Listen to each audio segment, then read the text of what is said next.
Vectors. The learning objectives. By the end of this section you should be able to represent a vector as an arrow or a column and calculate a scalar vector. Representing vectors. A vector has two components, magnitude and direction. The magnitude of a vector can be represented by a line. The direction of the vector is indicated by an arrow.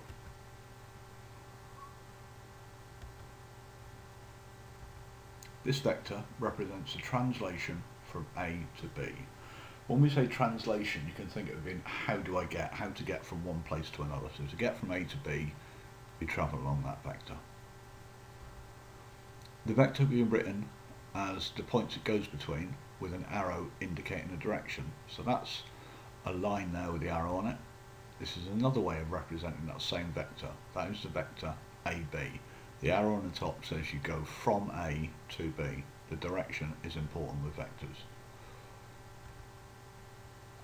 Vectors are labelled using lowercase letters in bold type, usually the letter at the beginning, at the start of the point. So here we have the vector A. So the vector AB, the capital letters of the arrow, equals A. Different notation all means the same, and you'll find when you're working through equations you will use different ways of noting or different notation for the vectors. When written by hand, the letter is underlined because we can't write in bold. A common practice is to use a wavy line so as not to get it confused with fractions.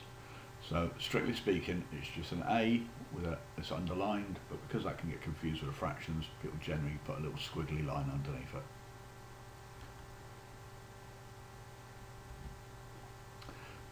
The vector from B to A would be written as BA. In terms of A, vector BA would be written as minus A. So this is the vector BA and it's minus A. Why? Because it's going in the opposite direction of A. If we move the vector to another position, it remains vector A. So we take that, if I move it over there, that is still vector A. It hasn't moved. It's got the same magnitude and the same direction. It goes through different points, but it is still vector A. Down here, again, starts and finishes at different points, but it's the same magnitude, same direction, it's still vector A. Again here, same direction, same magnitude, this is vector A.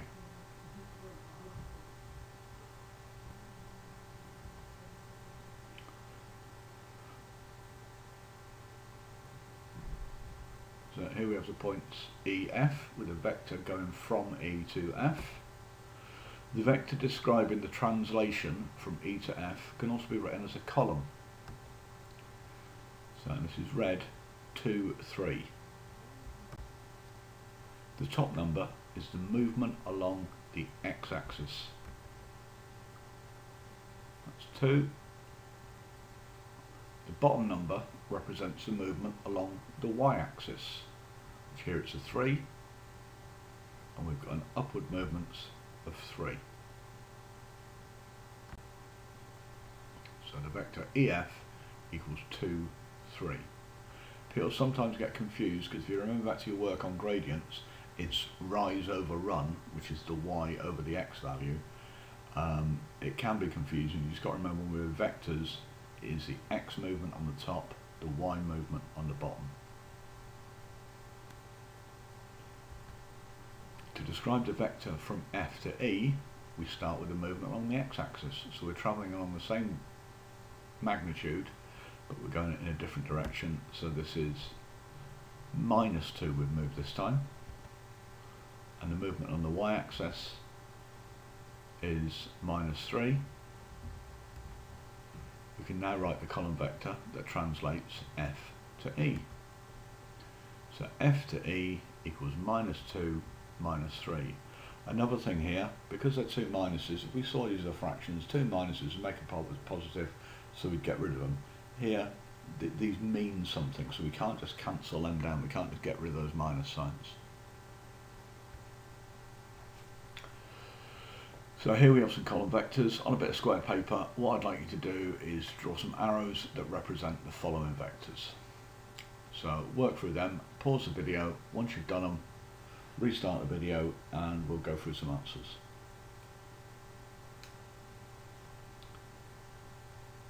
So hopefully not too challenging. So there, the next one, again notice the direction.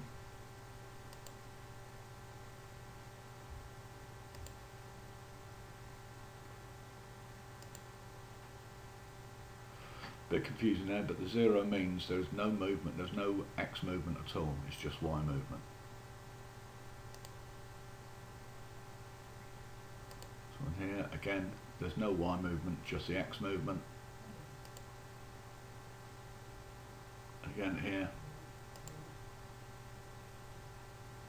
we've you can see we've got decimals. Yes, we do use decimals in vectors.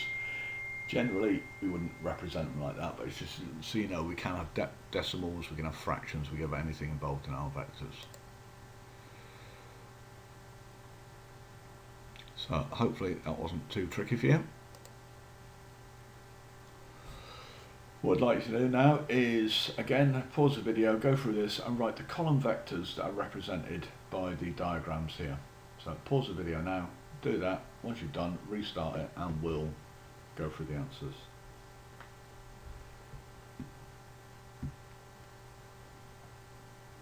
So 1 is 0 minus 4, 2 minus 6 minus 4, 3 is 5 minus 3, 4 is 1, 5, 5 minus 2, 0, 6, 4, 4, 7, minus 5 minus 2, and finally 8, we have 1 minus 4. So scalar vectors. A scalar is a number that we use to multiply vectors.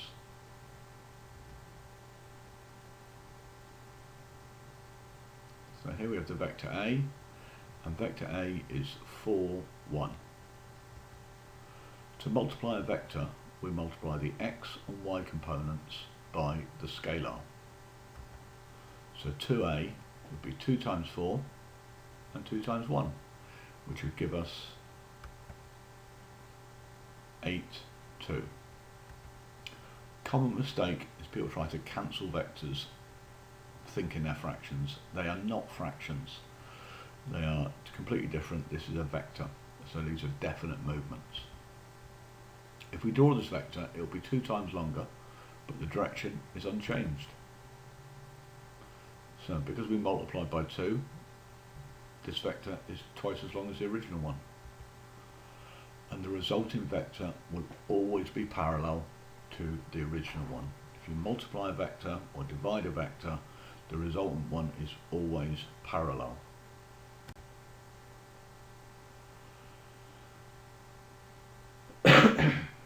So vector B is 3, 2. So minus 2b would be, so to multiply the vector, we multiply the x and the y components by the scalar. So we have minus 2 times 3 and minus 2 times 2, which gives us the resultant vector of minus 6 minus 4. The resultant vector will be 2 times longer. The negative scalar reverses the direction of the vector. So the 2 made it twice as long, but that minus sign means the direction of that vector has changed. Again, scalar vectors are always parallel, even if they're irrespective of the direction. So these are still parallel, just moving in different directions. So a scalar can be any number. This includes integers, decimals, fractions, or surds.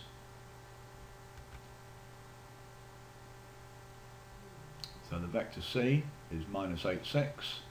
So 3 over 4c is, again, to multiply a vector, we multiply the x and the y components by the scalar. So we have 3 over 4 times minus 8 and 3 over 4 times 6. If we work that out, we have minus 6, 9 over 2. Now, this is correct, but it's less confusing to use decimals rather than fractions. You can see there, that is slightly confusing. And I'll always go on saying use fractions, use fractions. This is the one time where where possible, we're going to go for decimals.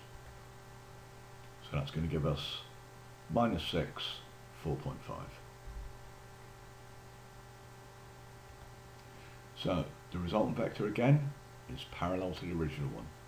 3/4 of its length, but remains parallel. So here's a series of questions. They can be confusing. The thing is to take your time, don't try and take any shortcuts, work through them slowly, and you should get through it without any great difficulty. So stop the video, work through these. Once you've got your answers, come back and we'll check the answers again.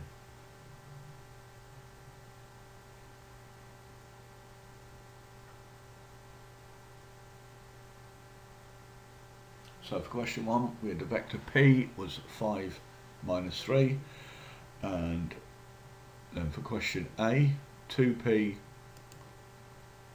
was 10 minus 6, 5p, 25 minus 15, 1 over 2p, 2.5 minus 1.5, and minus 3p, minus 15, 9.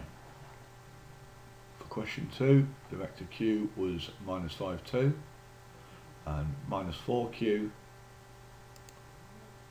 is 20 minus 8, 3 over 5q,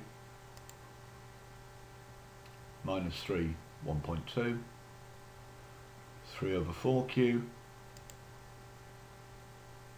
minus 2.5, minus 1.5, d minus q is 5 minus 2. All we did there was the reverse of the signs. For question 3, if r is 3 over 6, express the following vectors in terms of r. So what we're looking for is what is the scalar.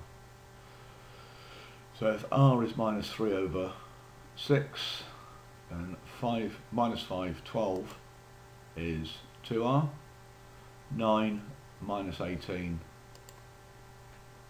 is minus 3r. C, you have minus 7.5, 15 is 2.5r. And lastly, 12.6 minus 25.2 is minus 4.2r. So yeah, a bit tricky, but hopefully you didn't do too badly with them. If you've struggled with any of the questions in this video, work through it again. You must be competent and confident with the content of this video before we can move on to the next one. So if you struggled, go back over it and do it until you are confident and you can do these questions.